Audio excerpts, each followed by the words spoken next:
Hello guys, આજે એમના દાદી સૂકી તુવેરનું શાક બનાવે છે ચૂલા પર. એમના દાદી વઘારે છે આજે ડુંગળી, ટામેટા, આદુ લસણની પેસ્ટ અને આ શેકે છે ચૂલા પર. અને આ તુવેરના બાકરા છે.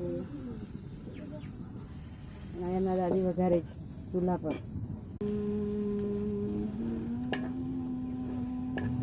તુવેર નાખી, સૂકી તુવેર કહેવાય એને. ગુજરાતીમાં તુવેરના બાકરા કહે છે. જે ચૂલે બનાવ્યા છે. આની સાથે રોટલા પણ ખવાય, રોટલી પણ ખવાય.